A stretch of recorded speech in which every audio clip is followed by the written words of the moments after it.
la verdad no sabría cómo arrancar. ¿Pasaron cosas? Es una semana difícil, sí, es una semana difícil, compleja. Una semana que, bueno, venimos viendo en los medios, día a día, siguiendo la actualidad, siguiendo lo que pasa cada día frente a la casa de Cristina Fernández de Kirchner.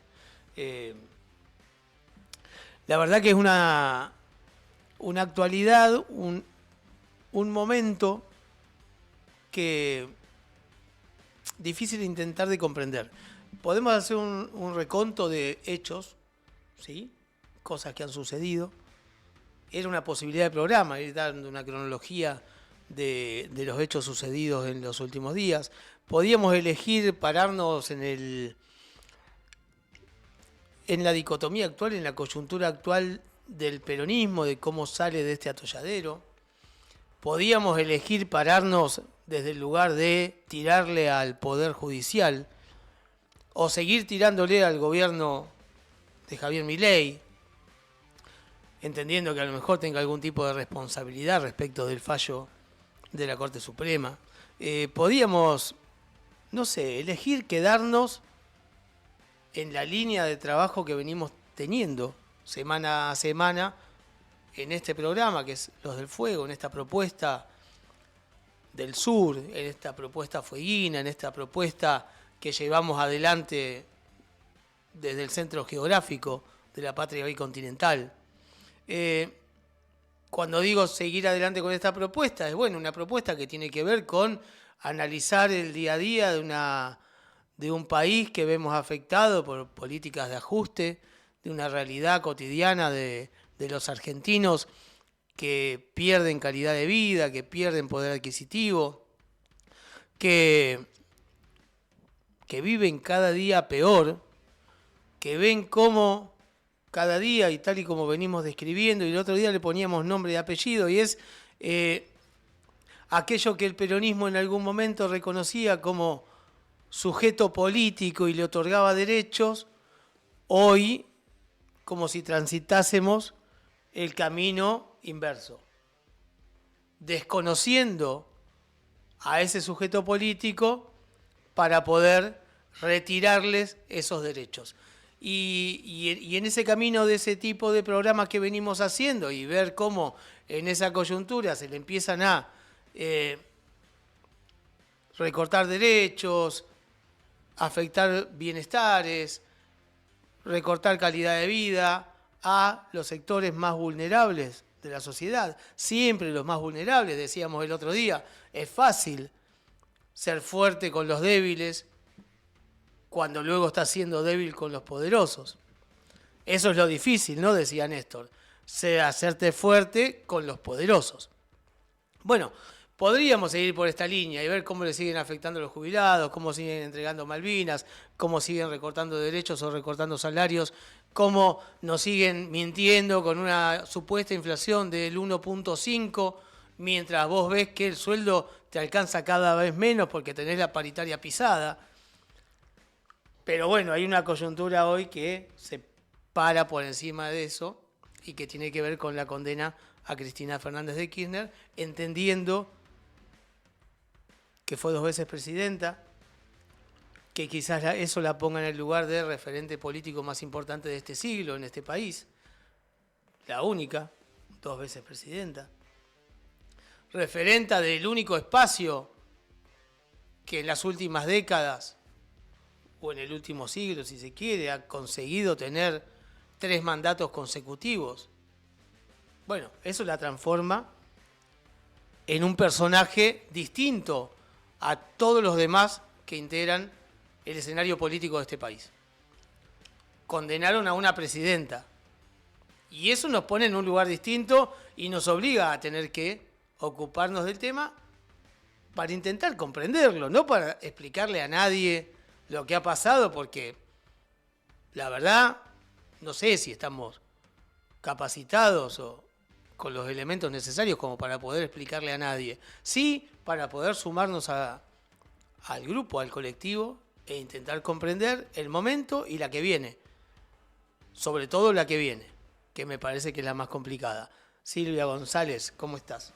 Muy bien, acá estamos, en este Río Grande. Qué difícil estar muy bien, Silvia, en estos tiempos. Sí, bueno, pero hay que seguir, ¿viste? O sea, hay que ponerle Sí, el hay que cuerpo, poner. porque si no, o sea, que no nos quiten la alegría. Se trata de Siempre eso, lo de poner el decimos. cuerpo, ¿no? Eso es lo que estamos viendo. Muchos que le estaban corriendo el cuerpo hoy empiezan a ponerlo. Sí, sí, sí, lo empiezan a poner, o sea, en las últimas informaciones, en lo que estamos viendo.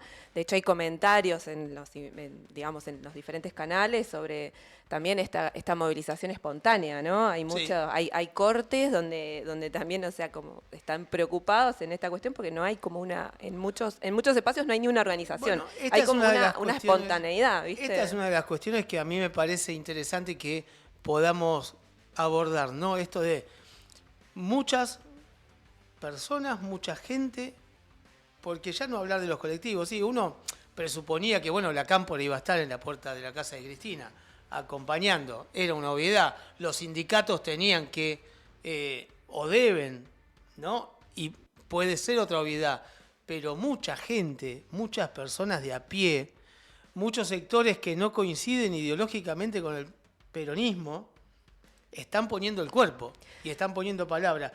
Y a lo mejor ahí es donde uno, bueno, necesita empezar a comprender qué es lo que está pasando, porque Sí. ya no estamos hablando de Cristina, me Sí, parece. no, estamos hablando de una condena judicial política, o sea, básicamente una cuestión política.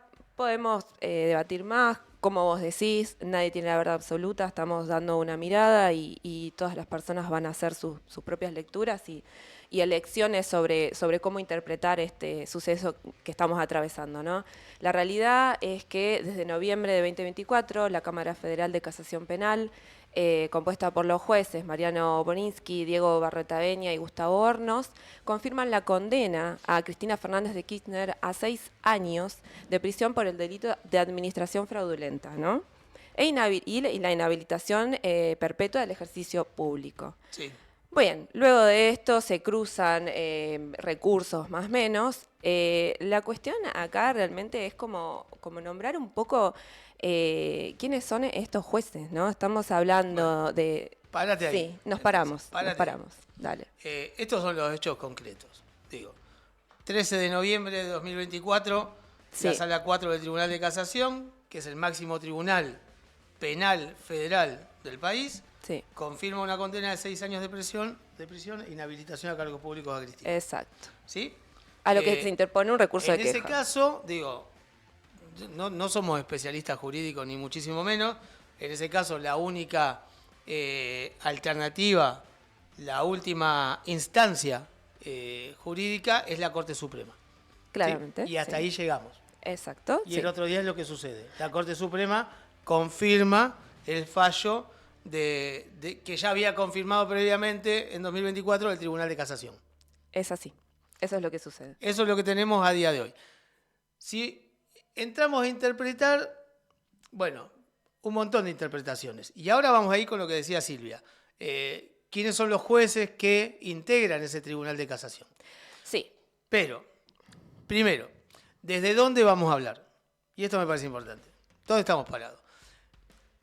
Vamos a interpelar o a cuestionar quizás a algunos jueces, quizás algún fallo, quizás algún proceder, pero, digo, y creo que en esto coincidimos, Silvia, no en defensa de Cristina. Yo pensaba la otra noche, digo, podría ser Cristina, podría ser cualquier otro. Sí. Da igual sea Cristina, o sea Mauricio Macri, o sea Juan Pérez. Digo, condenaron a un presidente. Sí. Y no es menor, condenan a un presidente. Y uno si hay una justicia que va a condenar a un presidente, que quizás en la instancia que uno entiende como más elevada, como menos pensada, como más jugada, como más extrema, a la que pueda llegar la Corte Suprema de Justicia, condenar a un presidente de la nación, uno espera que lo menos de parte de esa justicia es, no sé, ecuanimidad, equidad, ni que hablar de que sea justa, que sea equitativa, que uno pueda esperar que actuaría de la misma manera con cualquier otro. Sí. Coincido en la mirada, en la postura. Digo, si esto le pasa a Cristina con todo lo que ella implica, hasta de hecho ir contra una persona a la que se la quiere elegir, que se está postulando, y así todo, mostrar esta situación de poder de nosotros, todos los de a pie, estábamos como en prisión preventiva, ¿no? Digo, cuando ellos quieran, como ellos quieran, te pueden detener, te pueden condenar, te pueden iniciar una causa. Bueno, un poco el estado que estás describiendo, ¿no? De indefensión, quizás, y de imparcialidad o de desajuste, ¿no? De los poderes, porque en definitiva es un poder judicial que estaría actuando de forma bastante desajustada a una democracia, ¿no? El fallo en cuestión es el fallo del Tribunal de Casación, Sí. que luego confirma la Corte Suprema. Ese Tribunal de Casación, ¿quién lo integra? Lo integra Horacio Rosati, ¿no? Que es nombrado por Mauricio Macri. También lo integra Carlos Rosenkrantz, que está designado también por Mauricio Macri y que era ex abogado de grupos económicos como Clarín, La Nación, Techín, entre otros, ¿no? Ricardo Lorenzetti. Perdón, sí. Esa es la Corte Suprema. Sí, estamos hablando. No, estamos hablando esa de. Es la Corte Suprema. Lorenzetti, Rosenkrantz, Rossetti es la Corte Suprema de Justicia. Bien. ¿Sí? Sí, una Corte Suprema de Justicia que claramente responde, bueno, Lorenzetti, si uno se remonta a 10 años atrás, vas a encontrar un montón de videos por ahí hablando del poder del partido judicial, sí. Un partido judicial que claramente lidera Lorenzetti, ¿no? Y al que alguna vez mandaron a participar en las elecciones, que si quería interferir en la vida política de este país, bueno, que se arme un partido político y juegue en las elecciones, ¿no? Ese es Lorenzetti, ese es uno de los miembros que integra la Corte Suprema de Justicia junto a Rosenkrantz y Rossetti, nombrados durante el gobierno de Mauricio Macri. Sí, ellos son ahora, Corte Suprema. Yo te invito a ir un poquito más atrás, porque el fallo no es de ellos, el fallo es del Tribunal de Casación, Sí.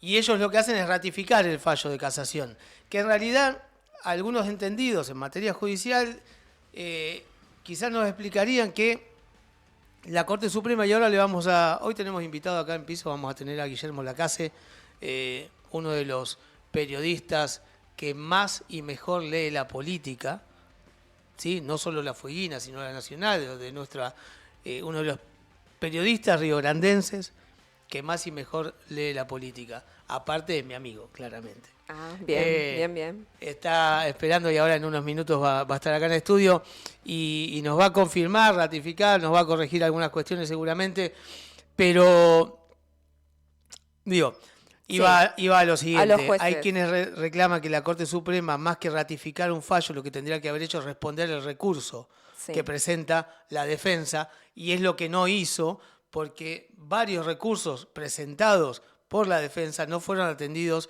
ni fueron aceptados por la Corte Suprema. Desoyó lo que decía la defensa para ratificar fallo anterior. Quizás esto sea cuestionable, ahora lo vamos a hablar con Guille a ver si es así o no. Cuando vas al Tribunal de Casación, que es lo que me interesa en este caso, ¿quiénes son? Y te digo, estamos ¿quiénes con son? Mariano Borinsky y Barroeta Beña. Mariano Borinsky y Gustavo Hornos son quienes casualmente compartían actividades deportivas, pádel, tenis, fútbol, con Macri en la Quinta de Olivos y en la Casa Rosada, ¿no? Donde también por información periodística uno puede buscar, podemos leer, podemos interiorizarnos, han tenido más de una reunión secreta, se diría, ¿no? Por la causa Cristina. Después seguimos con Gustavo Hornos, quien es una persona que está altamente cuestionada porque tiene causas con sus exparejas sobre violencia de género, donde se incluye hasta la acusación de una violación. O sea, estamos hablando de que estas personas son quienes están impartiendo justicia, ¿no? Podemos agregar también y mencionar, para más cotillón de todo esto que está sucediendo, que el presidente del tribunal, Rodrigo Jiménez Uriburu, junto al fiscal de la causa, Diego Luciani, también tenían equipos de fútbol y compartían cancha, reuniones y demás con Mauricio Macri, ¿no?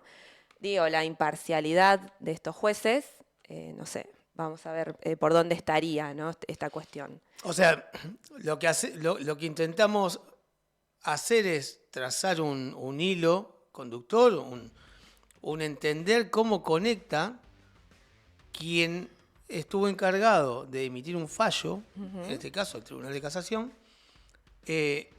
con uno de los mayores interesados en este asunto, que es Mauricio Macri. Y cuando hablábamos al principio de que uno lo que espera es que por lo menos haya equidad, ecuanimidad, o sea, que haya justicia, igualitarismo en la forma de impartir justicia, bueno, nos encontramos con que quienes dictaron fallo Sí, serían presuntamente amigos del Sí. expresidente Mauricio Macri, Sí. juegan al padre al tenis con él, Sí. fueron nombrados por él, sí, ¿sí? por decreto. Luego sí se realizó lo que... Y uno se pregunta por qué, pero ¿y esto es normal? O sea, ¿no es por lo menos raro? ¿No tiene olor? Por lo menos, digo, porque uno se encuentra, la causa del correo hace cuántos años que está parada, Sí. ¿no? Sí, Y uno sí. piensa en el correo argentino, y esto también lo vamos a cotejar dentro de unos minutos con Guille, cuando se privatiza el correo argentino, se la queda a la familia de Macri, Sí. ¿sí? En ese momento deciden no pagar los impuestos que la empresa venía pagando al Estado, o sea, serían para Javier Milei héroes nacionales, porque hoy, según el presidente, lo que evaden al fisco son héroes, en este imaginario colectivo que hoy tenemos, en este imaginario social que hoy intentan construirnos, el que evade impuestos es un héroe. Bueno, eso fue. Luego la causa, Mauricio Macri, presidente, queda cajoneada. Y Mauricio Macri decide condonar la deuda de su familia por todos esos años de evadir impuestos por el correo argentino. Sí. Digo, son dos varas que miden realidades similares en todo caso. Siempre hablando de presuntos delitos, de presuntas cuestiones que podrían estar sucediendo o haber sucedido. Pero digo, una misma justicia que actúa de distintas maneras ante casos similares. Y acá es donde yo planteaba al principio. Digo, bueno, uno lo que espera de la justicia, si va a meter en cana a un presidente, es que por lo menos no esté pasando esto. Sí, totalmente. Totalmente. Si querés agregar un datito de color, uno de estos jueces, ¿no? Barretaveña, también. Sí. También también tuvo ahí intervino en la causa Calcaterra, ¿no? De un empresario primo Tremendo de Macri. colorete, más que color. Sí, por eso, o sea, digo, es como que todo termina siendo funcional y bueno. Claro, Barretaveña vota a favor de que Ángelo Calcaterra sea apartado de la causa de los cuadernos, Sí, que involucraba, bueno, Ángelo Calcaterra es primo de Mauricio Macri. sí. Nos afanaron el mate, no voy a decir quién es el culpable, ¿sí? Pero alguien se llevó el mate, así que vamos a salir a recuperar ese mate ya mismo. Minuto 30, traemos el mate, se acomoda Guillermo y seguimos adelante con esto que es Los del Fuego. Silvia González, Diego Radvanícer quien les habla. Bienvenidos, tenemos un ratito más por delante.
verdad, salió El sol. Salió el sol. Bueno, ustedes están, supongo que muchos de los que están del otro lado estarán en Buenos Aires, distintos lugares del país. No sé cómo estará el clima y el tiempo en todos lados. Acá en el centro geográfico de la patria bicontinental, en Río Grande, estábamos viviendo inmersos en una nube literal, Literal. una nube muy húmeda, Claro. muy espesa, llena de agua, desde el domingo. Sí, a eso me refería con decir muy bien, hoy salió el sol. Salió por el fin. sol. Vivimos Bueno. en tinieblas. Pero de verdad, o sea, lluvia, nubes, o sea, bueno, eso quería decir. Te que pones salió el sol. contento porque sale el sol y te dura Sí, hasta que hora prendés y la tele. cuarto ¿viste? porque te das cuenta que lo que se está llevando la nube es el viento de 100 kilómetros por hora. Solamente. ¿Cómo estás, Guillermo? Bienvenido. Bien, Hola. buenas tardes. Muchas gracias Buenas por la tardes. invitación. Guillermo Lacase, lo dijimos hace un rato, pero siempre hay que repetir porque el público se renueva, decía una histórica de los medios. Dice todo. Y sigue diciendo, y se lo seguirá diciendo mucho tiempo. Guillermo Lacase, periodista. Y para mí, la verdad, Guille, no sé si te lo dije, sos uno de los tipos que lee la política, ¿sí? Que se dedica a eso. No hay muchos en la ciudad. No hay muchos en la ciudad, digo, que no se me ofenda a nadie. Hay periodistas así muy buenos, pero que se dedican a leer la política, a entenderla, a comprenderla, a desmenuzarla. Y que quizás es la columna vertebral de tu laburo, ¿no? Básicamente es lo que hago. Básicamente de eso vivo. Para eso además, me pagan. ¿no? Para eso me pagan. Alguien lo tiene que hacer, decía también otra gente, ¿no? Pero lo que pasa es que hay momentos donde lo que uno hace trasciende más y lo que uno hace trasciende menos. En algunos casos ha sido advertido. No sucede en la Argentina. El analista político tiene trabajo los 24/7 de los 365 días del año porque Argentina no solamente no descansa, sino que no te deja descansar. Claro, Entonces, mucho movimiento. Y puede parecer menor y yo lo destaco, o sea, y te destaco desde ese lugar porque muchas veces hay que disociar lo que uno piensa, lo que uno siente, La mayoría en función de de las poder veces. comprender, ¿no? La mayoría de las veces. La mayoría de las veces hay que estar también siendo la segunda opción, ¿no? Hay una mirada diferente para cada uno de los temas. Está bien que yo comparto la idea de que es saludable decir desde dónde uno habla, Sí. ¿no? Sí, Entonces, es honesto, transparente. claro, yo no escondo que soy peronista. Bien. Lo sabe absolutamente todo el mundo. Si aquel que escucha ya tiene el prurito de decir no lo voy a escuchar, bueno, ya no es problema mío, Claro. ¿no? Ahora, eso no quiere decir que yo hable solamente de lo que incumbe al peronismo, de lo que lo roza, lo raspa, lo compromete o no. Yo trato de hacer un análisis de todo lo que sucede. Me sale generalmente con un costado ideológico porque lo tenemos todos. Pero también se te habrán enojado algunos amigos alguna vez. Siempre se enoja. Siempre hay alguien que se enoja. Y tiene que ver con este trabajo. Ojo que hay muchos que sostienen que cuanto más se enojen a uno mejor le va. Es porque mejor repercusión tiene y demás. Lo que pasa es que tampoco es bueno que esté todo el mundo enojado, porque normalmente se enoja el dirigente. El oyente cambia. Igual siempre esto de generar enojo, movimiento, a mí me parece positivo siempre, ¿no? Donde, digo, poner palabra para decir que algo se movilice, que algo te haga reflexionar, que algo te haga pensar, o que veas otra pata, otra mirada, me parece siempre Es la constructivo. línea finita que separa el debate. Claro. Y construir, O sea, ¿no? Aceptar también la diferencia, que me parece que falta mucho. Cuando no hay eso. enojo, no hay debate. Claro. Pero no se da solamente en la política, ¿eh? Vos estás comentando un partido de fútbol y el que se enoja pierde. Sí. Tal cual. Porque aparte termina la discusión, termina la conversación. Con un enojado no se puede Sí, hablar. no hay comunicación. No se puede, es imposible. Che, Guille, ¿y cómo estás viendo? ¿Cómo estás viviendo esta semana? La noticia de... Desde el miércoles a la fecha pasaron solamente 2 días. Parecen 2 años. Un montón. Se dijo de todo a cualquier hora, en todos los medios, en la calle. Ha habido expresiones de todo tipo, tamaño, color y naturaleza.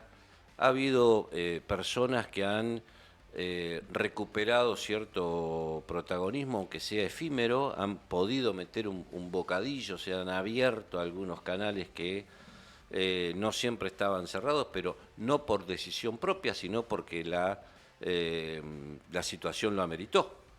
Era imposible dejar de cubrir esta noticia. Después, repito, cuando uno parte de la base de que el propio fiscal plantea que es una acusación por íntima convicción, se termina la cuestión judicial. Porque la cuestión judicial necesita pruebas, no convicciones. Claro, sí. Cuando empieza esa frase, cuando termina esa frase el fiscal, se acaba la discusión judicial. Esa es mi interpretación. Toda la carga que tiene el fallo es política partiendo de esa premisa. Porque entonces aquellos que juzgaban tenían que discernir entre estar de acuerdo o no con la definición del fiscal, no con las pruebas que se estaban viendo. Si el fiscal los convencía de tener también ellos esa íntima convicción. Y la verdad que había poco para convencerlos, ya venían bastante convencidos de antes. La primera instancia del convencimiento judicial se da cuando dicen, bueno, todas las irregularidades que se están marcando desde la defensa van a ser tratadas al final del proceso. Sí. Pero ¿qué sucede al final del proceso? Se recurre al 280, donde no hace falta argumentar la sentencia. Entonces, todo eso que se dijo también deja de ser judicial. Todo confluye en una sentencia política. A partir de ahí hay que empezar a discutir el fallo de Cristina Fernández de Kirchner, pero a partir de ahí se abren una serie de vectores muy amplios, porque trasciende absolutamente toda la sociedad. Este domingo, y tomamos el domingo como fecha emblemática familiar, la división en las familias vuelve. Sí. La discusión en la mesa familiar, ampliada, ya no esa mesa cotidiana, se vuelve a instalar. Porque las últimas encuestas que hay hablan de 50% a favor de la sentencia de Cristina Fernández de Kirchner y 50% en contra. No. La diferencia va a empezar a notarse fuertemente dónde está roto ese tejido social. Pero además, no solamente el tejido social, sino lo que decía recién, bien. O sea, lo conminada que queda la dirigencia política atravesada de todos los partidos. Esto no cruza solamente al kirchnerismo o al justicialismo.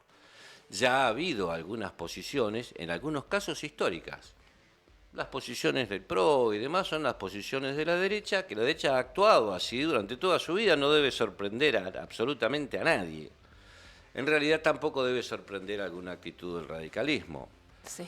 Probablemente lo más sorpresivo sea una actitud de la izquierda, por lo menos en un primer momento, y no de la izquierda pensante, sí de la izquierda radicalizada, que es la que más problemas ha tenido con el peronismo desde su fundación. El peronismo cuando nació tuvo que enfrentar a la izquierda. El primer enfrentamiento que tuvo el peronismo fue con la izquierda. Quizás fue por esa representación popular, por ver quién representaba a los trabajadores, en algunos casos había reminiscencias del anarquismo, todo eso se vivía en una época fundacional con respecto a la izquierda. Ahora, el mismo día que se conoce la sentencia, se conoce que a la noche gente del Partido Obrero, del Partido Socialista de los Trabajadores, se pusieron en contacto y lo hicieron público con la Cámpora. Esa es una señal muy fuerte. Y la presencia de Miriam Bregman en la casa de Cristina Fernández de Kirchner es una señal muy complicada para el resto de la dirigencia política, principalmente la dirigencia política que tiene representación parlamentaria. Al principio decíamos, no solo por Cristina, sino por cualquier presidente que estuviese en esta situación, ¿no? Sí. Porque en el fondo de fondo y como más importante quizás que lo que hay en la superficie, que es este fallo a Cristina, lo que está en riesgo es la democracia. Y me parece que Claro, eso es lo que está leyendo Miriam Bregman, lo que está leyendo algunos movimientos más vinculados al trotskismo, es si que se quiere, esto que también tomaron marcó eso. colegios, que tomaron instituciones, Claro, que esto están en... también marcó eso. ¿Quién reaccionó Sí, más rápido? yo quería... Sí. La reacción más rápida es la que se impone muchas veces, a pesar de que muchas veces tiene que ver con el momento virulento que se vive. Pero la reacción no es lo mismo rápido que espontáneo. Ujú. Y muy probablemente la reacción en esta oportunidad fue espontánea para los que fueron a la casa de Cristina, rápida para la dirigencia política. Cuando esos dos factores de reacción confluyen, están enviando un mensaje.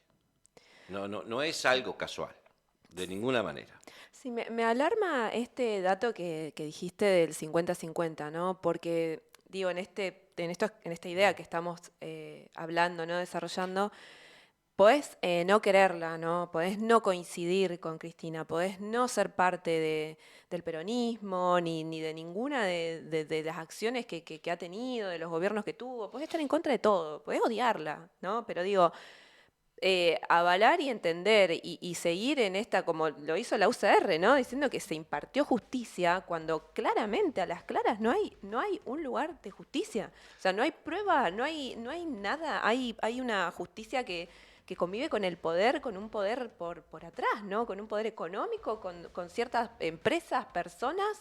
Por eso te Eh, decía que se abren muchos vectores. Quizás las primeras preguntas tienen que ver con lo judiciable. Las primeras sí, muy probablemente tengan que ver con lo judiciable. Como por ejemplo, quién le dio el envión en la justicia. Porque para que esto ingrese a la justicia alguien lo tiene que tomar. Esto no pasa directamente a la Corte y Suprema. ya se vuelve una cadena gigante, Claro, ¿no? pero hubo una participación de los medios.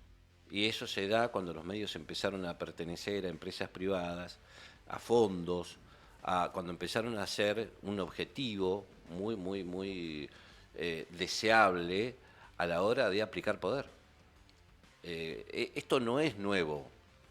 Sí hay un factor preponderante de disciplinamiento con la condena de Cristina Fernández de Kirchner. Esto no alcanza solamente a Cristina Fernández de Kirchner, pero además se da una situación que en la reforma constitucional del 94 quedó pendiente por situaciones que si uno las cuenta ahora parecen ridículas, pero por cuestiones de horario. O sea, por la superposición de comisiones en la reforma constitucional, no se trató la inhabilitación. Si en aquel momento, por ese detalle menor, se hubiera tratado lo que ya en ese momento se consideraba una medida arcaica, que era la inhibición, Sí, hoy estaríamos hablando de otra cosa. La inhibición barra proscripción. Entre la inhibición y la proscripción había una pestaña. sí, sí. Y sin embargo no se pudo discutir. Hoy sería la inhibición y la proscripción un precepto inconstitucional. Hoy la justicia no podría haber avanzado sobre los derechos civiles y electorales de Cristina Fernández de Kirchner. Sin embargo, no se tocó. Por eso, hay veces que hay cosas que son imperceptibles y después tienen un efecto complicado, tienen un efecto como para discutirlo horas y horas. Sin embargo, termina siendo ese proceso arcaico actor principal de una condena. Porque precisamente el momento donde se emite la condena es precisamente ese. Sí, igual hasta me atrevo a decir si podría o no, así hubiese estado en la Constitución, ser algo limitante, porque también estamos en un momento Todo lo que político se prohíbe donde... es limitante. Sí, sí, lo entiendo, pero digo, por ejemplo, tenés el DNU 70, el decreto 70, que sigue ahí y que está dormido, digo, entonces hasta yo sigo pensando y analizando en esta cuestión de la democracia y los poderes y demás, hasta qué punto la letra en la Constitución es respetada, ¿no? Bueno, el fallo atenta contra la democracia. Indefectiblemente atenta con la democracia, pero atenta aún más cuando proscribe. Claro. Allí se nota la mano, si se quiere, de el castigo elegido, ¿no? La proscripción es algo que es arcaico. El origen de la proscripción era no solamente que alguien no se pueda presentar, sino que el resto no lo pueda elegir. Sí, sí. Es abarcativo, pero es por sobre todas las cosas muy hiriente, si se Debería quiere, ser para, algo... para el elector incluso. Sí. A ver, ¿qué pasa si 50 electores de La Matanza, no estoy hablando de millones, 50 electores de La Matanza se presentan en la justicia federal y dicen, nosotros queremos elegir a Cristina Fernández de Kirchner? Yo no estoy condenado, quiero elegir. Exactamente. Acá está, pago mis impuestos, tengo mi certificado de buena conducta. ¿Qué sucede? Jerarquía de derechos, ¿no? Exactamente. Pero además, ya hay un juez, obviamente era el juez Ramos Padilla, que no le dará alcance de la proscripción a un dicho de la Corte Suprema sobre el distrito de la provincia de Buenos Aires, porque es un distrito soberano, y porque hay un dato que me parece que hay que tener muy en cuenta. Las provincias son anteriores a la nación. Todas las provincias conforman la nación, son anteriores, entonces tienen una jurisprudencia, tienen una independencia con respecto a la nación en muchísimos aspectos. Y hay otros aspectos que la ponen directamente sobre la nación. Tiene derechos soberanos, no es algo menor. Por eso, decíamos al principio, el fallo abre ventanas por todos lados, por todos lados. Lo que sí también es cierto, termina de una u de otra manera con el último, si se quiere, circuito virtuoso de la economía argentina, que tenía que ver con la repartición de la renta. Claro. La última vez que hubo Redistribución. una redistribución de la renta al 50%, o muy cercana, porque en realidad el capital arañaba el 51 y el trabajo se quedaba corto con el 49, fue precisamente en la época del kirchnerismo. ¿Hay problemas que suscitaron esto y que hicieron que algunos sectores se alejaran del kirchnerismo? Sí. Eso no lo puede negar absolutamente nadie. Los primeros que lo hicieron fueron la CGT de Moyano, por una cuestión menor en este momento para nosotros, pero gravísimo para ellos en aquel momento, que era las ganancias. El impuesto a las ganancias. Parece que no, pero fue una cosa que el peronismo en sí y el kirchnerismo no resolvió en su momento. Y eso se notó. Se notó tanto que se produjo una brecha cada vez más grande entre la CGT y los movimientos populares. Ya los movimientos populares empezaron a mirar a la CGT como que al pedir por ganancias se había absolutamente no burocratizado, sino aburguesado. Estaba pidiendo para los que más ganaban y se había olvidado de los trabajadores. Por eso digo, es bastante más amplio. Esto es una discusión de mucho tiempo. Recién al inicio Silvia traía a la mesa la conexión entre la Corte Suprema y el Grupo Clarín, ¿no? Son los grupos de poder, grupos los de empresarios argentinos, y muy, muy importante, un factor que hay que tenerlo en cuenta, que es el cártel de la construcción. Las diferencias entre Paolo Roca, Mauricio Macri y todas las empresas de la construcción argentina son diferencias maquilladas. A la hora de la distribución de la riqueza son las que se llevan la parte del león. Y obviamente cuando aparece, a ver, convengamos que Cristina Fernández de Kirchner, uno teniendo en cuenta la inteligencia que uno le reconoce, yo por ejemplo estoy seguro que sabía cada paso que daba que le iba a ser cobrado. Los enfrentamientos al poder. Que iba a generar que se lo cobren. Sí, sí. El hecho de poner la renta en un lugar favorable a los trabajadores no era gratis. Bueno, hablamos de Clarín. Las y esto AF que vos con TAP decís, no fueron gratis. No. fue el único gobierno en la historia de este país que no tuvo concesiones con el Grupo Clarín, fueron las dos presidencias de Cristina Fernández de Kirchner. Aún más que Néstor. Aún más que Néstor. Aún más que Por Néstor. eso recalco eso. El único. Y Fernández sin de embargo, Kirchner. Néstor mantuvo su jefe de gabinete, que era Alberto Fernández, en su momento, y Cristina lo puso de presidente de la Nación. Entonces, cuando uno mira la política desde un plano muy cercano, hay cosas que no ve. Insistió en este caso Cristina con la figura de Alberto Fernández, sabiendo que en su momento uno de los grandes enfrentamientos, que era ella con el grupo Clarín tenía a Néstor y a Alberto Fernández en una posición no tan verticalizada con respecto a ella. Que había una opinión, había matices ahí con respecto a eso. Y sin embargo se insistió. Algunos lo pueden considerar un error histórico, y bueno, la historia lo juzgará en su momento. Pero bueno, lo que vos decís, ¿no? Que cada decisión política tomada tiene un vuelto. Tiene un vuelto. Que Cristina quizás no desconocía que podía pasar, pero que pasó. Así es que el 1 de septiembre del 22 fue el intento de magnicidio. Eso fue aún más. 10 días después, Obviar eso es imposible. 10 días después, la nota del editor Sí. del diario Clarín La diciendo bala que no salió. Y el fallo que va sí a salir. saldrá. Sí. Son los dueños de la Argentina. O sea, cuando uno no quiere ver esto, porque en realidad los dueños de Argentina hacen notar que son los dueños. No Claro. lo ve el que no lo quiere ver. Esto no hay que bucear en el barro tampoco. Esto hay cosas que son bastante sencillas, están en la vida cotidiana. Se sabe que la ley no es pareja, se sabe que la vara no es la misma. Se sabe, como dicen, lamentablemente, el rico no va preso. No, de hecho hay que ver quiénes son rico los que no va están preso, presos. y No hay un rico preso. Pero además lo dice. Sí, sí. El rico dice, yo no voy preso, pero soy rico. Sí. Sí. Y también, bueno, si uno quiere ir a dichos más vulgares, bueno, exacto, la víbora muerde a los que están en pata. Che, Guillermo, la sentencia viene a decir algo así como que Cristina es responsable de omisión. Sí, O sea, entiendo impropia. yo que no la están juzgando, no la sentencian por hacer, sino por no haber impedido Por que no haber otros impedido hagan. que otros hagan.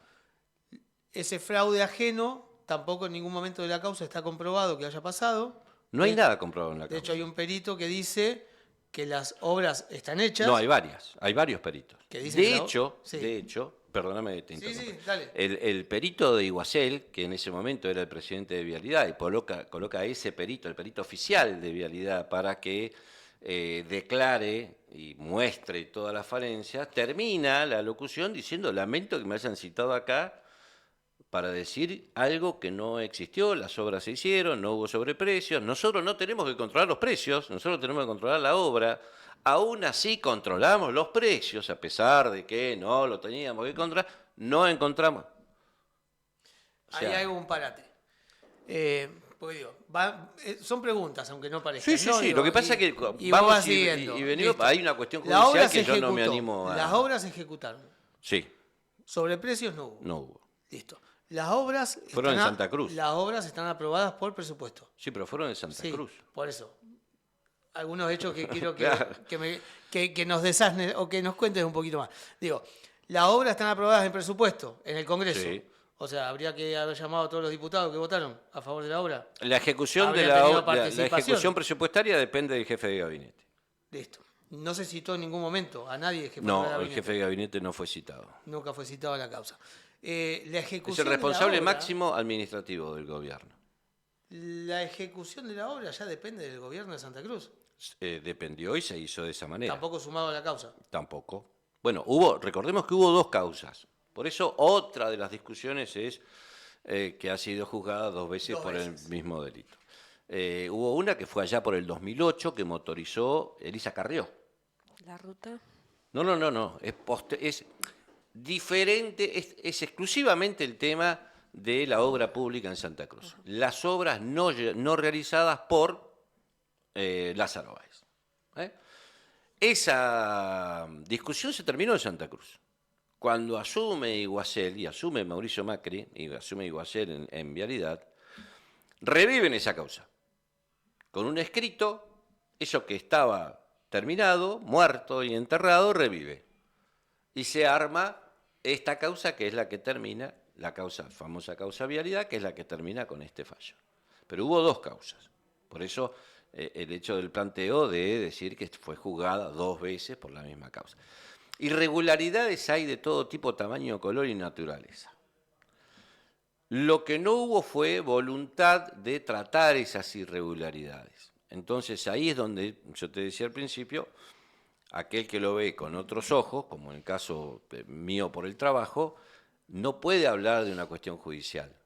No, claramente es una cuestión política y de Exactamente. demostraciones de poder, O de manejo. de manejo. O de manejo. Guillermo, si resulta que le están diciendo a Cristina que como usted era... ¿Están llamando de casa? No. ¿Ya tenés que volver? No. Ah. Como usted era presidenta, tendría que haber sabido todo esto y haberlo parado. Listo. Esa forma de hacer justicia, ¿en qué escenario deja o en qué interrogante deja el accionar de todos los gobernantes del país? Y a futuro. Este precedente. Esto genera jurisprudencia, este fallo. Entiendo Las que, observaciones del fallo generan o sea, el administrativo se robó el tóner y el gobernador va preso. marche preso. Si alguien se afirma en el fallo, Sí. todas las acciones de un funcionario de segundo nivel son judiciables para el Ejecutivo. Todas. Desde lo que sucede dentro del ámbito, pongámosle un municipio. Dentro de lo que sucede en un municipio, el responsable máximo es el intendente. Pero si a alguien se le ocurre que además del intendente, el gobernador de esa provincia, porque la intendencia está en una provincia, también tiene una culpa concurrente, también va. Y si a alguien se le ocurre que, como Una ese provincia municipio está y dentro esa del provincia están dentro de la nación, también le toca al presidente. Claro, y los fondos ¿Por qué? Porque deja abierto locura. cualquier situación forzada al fallo. Cualquiera que quiera insistir, hay abogados que conocemos que pueden estar buscándole el pelo a la leche horas y horas hasta que lo encuentran, porque normalmente esto es como cuando uno va al médico. El Claro. médico, si te quiere encontrar algo, te encuentra. Es como el VAR, ¿no? Cuando revisa la jugada. Si te quiere encontrar algo, te encuentra. Vos decís, no, pero yo me siento bien. Revisemos No, para no. atrás, que si no hubo Claro, mano, no, una no. falta, un... Y esto es lo mismo. Por eso a veces los fallos son tan cerrados. ¿Por qué? Porque evitan el hecho de dejar alguna puerta abierta para que se filtre una interpretación diferente, un espíritu incorrecto sobre el fallo. Esto deja todo abierto. Esto deja todo abierto. Incluso hay una parte del fallo que habla de la relación entre la acusación y la acusación de Lázaro Báez y la poca pericia de la defensa de separarse de Lázaro. O sea, es muy difícil de analizar algo que está tiznado totalmente. No hay manera de Claro, no hacerlo. tiene objetividad. Es político, es totalmente. un fallo político, Ayer había disciplinante, por sobre todas las cosas. dos interrogantes que se me aparecían, por el escenario actual y hacia adelante. Uno tenía que ver con si la dirigencia política iba a estar a la altura del momento histórico y de lo que las bases están planteando. Esto que vos Sí. decías recién, ¿no? Se juntan Miriam Bregman, el trotskismo, el peronismo de izquierda, el peronismo de derecha. Bueno, la dirigencia podrá interpretar esto que está sucediendo. No solamente tiene que interpretarlo, tiene la obligación de interpretarlo. Porque a 30 y pocos días, Claro, el conurbano la provincia de Buenos Aires tiene que presentar lista. tiene que presentar lista. Pero, a ver, la dirigencia no solamente tiene que interpretarlo esto, sino que además tiene que organizarlo. Porque si no lo organiza, es mucho más peligroso. Los reclamos, las manifestaciones, tienen que estar organizadas. Cuando se organiza se garantiza no solamente el éxito, sino que no se desborde, que no se Que tergiverse, haya como canalizar que se canalice como corresponde. Yo siempre cuento lo la mismo. bronca, la Yo siempre cuento lo mismo de Francia. Hace un par de años atrás quisieron, digamos, criminalizar todo el hecho de la protesta y la manera que eligieron fue empezar a cortarle la cabeza a algunos gremios y sindicatos. A la primera manifestación que hubo tuvieron que volver rápidamente atrás, pedirle perdón a los gremios y perdón a los sindicatos y que vuelvan a ponerse a la cabeza de la organización porque la gente salía, prendía fuego un auto y se volvía a su casa. Y sí. Sí, Cada claro. cual protestaba como quería. No hay marco. Bueno, eso ahora, y más con esos antecedentes, la dirigencia política también tiene que prestar atención. Pero además hay varias cuestiones más. La primera es la electoral. Si se va a seguir discutiendo electoralmente, cómo se va a discutir electoralmente. Hay voces que hablan de abstención, hay otras voces que hablan de grandes frentes políticos. Y me parece que esa es la segunda parte de la discusión. La primera es lograr que la gente vaya a votar. Los que están yendo a votar ahora son los oficialismos. Sí, sí, sí. Si la gente no va a votar, el oficialismo se va a imponer siempre, porque son los que van a votar. Cuando se habla de un porcentaje de 55, 56, 58% de asistencia, el otro 40% normalmente son los peronistas, que no se están sintiendo representados, que no tienen, o que tienen un menú demasiado amplio, 6, 7, 8, 10 listas, más 10 referentes, más 4 vecinos conocidos. Todo eso complica la elección. A mí me parece que lo primero que tienen que hacer hoy la discusión es empezar a poner en orden el orden, valga la redundancia, de las prioridades, ¿no? O sea, cuánto va a ser electoral, cuánto va a ser político, cuánto va a ser parlamentario. Yo insisto, cuánto va a ser parlamentario. No se puede gobernar sin el peronismo sentado en las bancas. No hay ninguna posibilidad. No hay ninguna posibilidad. Eso hay que darle valor. Eso no. Yaldo apareció diciendo yo estoy con Cristina, después que sus diputados votaron todo a favor del gobierno y demás. O sea, hay un ambiente como para empezar a definir algunas nuevas cuestiones. El tema con la dirigencia es que lo interprete, como decía recién, sino además que lo haga de manera coherente. O sea, esto que en una mesa esté sentado gente que hacía 15 años que no entraba al PJ, no es una señal menor. No es una señal menor. Y que hay otros que se han sentado por mérito propio. Que Juan Grabois esté sentado ahí es porque ocupó un lugar de representación que estaba completamente vacante, totalmente perdido, desperdiciado, si se quiere. Y bueno, así había que sentarse. Y el tipo fue y se sentó. Guillermo. Sí, yo Sí, nada, la última en y nos esto, liberamos. sí, perdón, en esto en este análisis que estás haciendo, ¿no? En definitiva, por ahí quería una última mirada o un último vuelo sobre este movimiento que han hecho, ¿no? De demostración de poder imparcial desde la justicia, desde el poder alrededor económico y demás. Y en este otro movimiento que se está gestionando, digo, ¿pensás que este vuelto les va a salir mal? Digo, o sea, que esta, digo, ¿cómo venís como olfateando, más allá de este análisis que venís Yo haciendo? creo Digo, que una de las cuestiones fundamentales va a ser el tipo de pena, de cumplimiento de la pena que la justicia le aplique a Cristina Fernández de Kirchner. Si la justicia se ensaña, si busca la humillación, si busca la degradación personal, si busca de alguna manera exagerar y sobreactuar esta situación, creo primero que va a ser un error y segundo que es un error peligroso, porque hay muchos millones de personas que son incontrolables.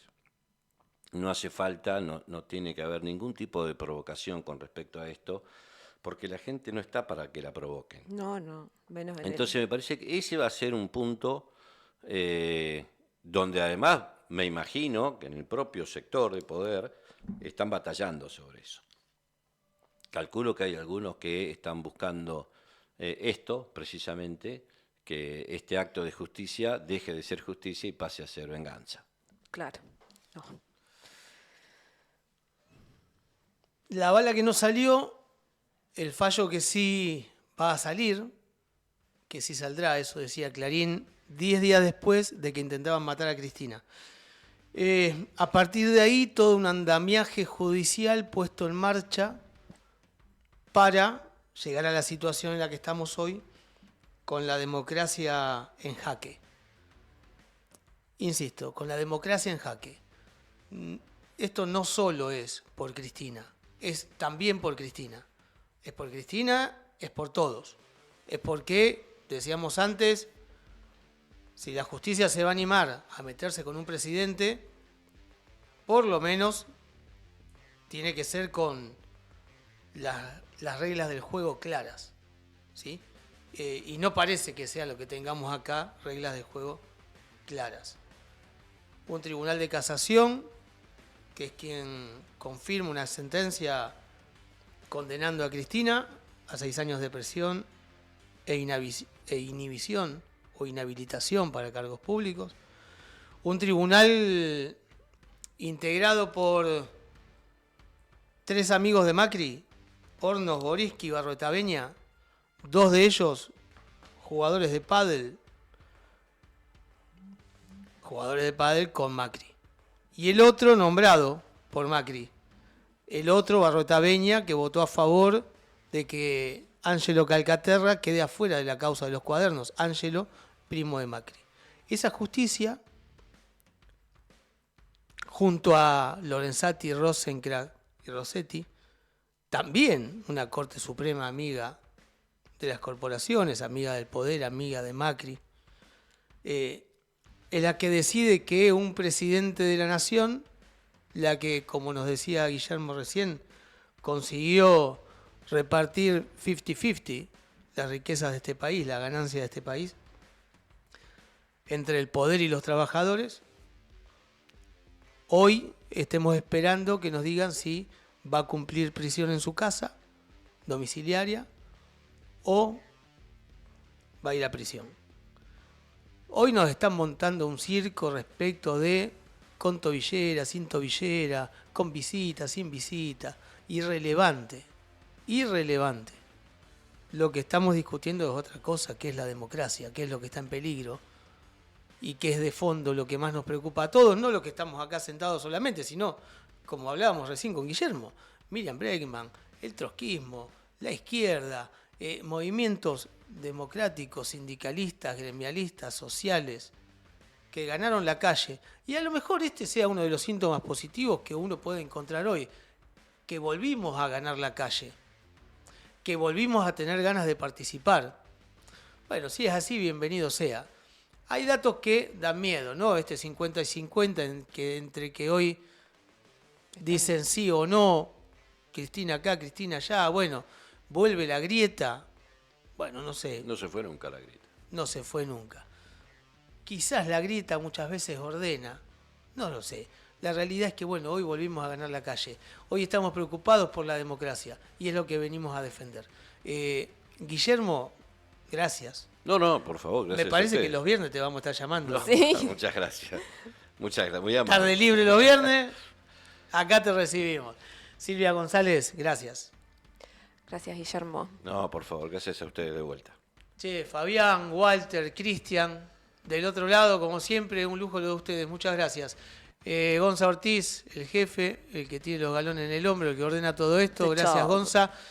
Che, esto fue Los del Fuego, desde el Centro Geográfico de la Patria Bicontinental. Esto es Río Grande. Salió el sol después de una semana, viejo. Así que a tomar Sí. mate a la plaza. Chau. Chao.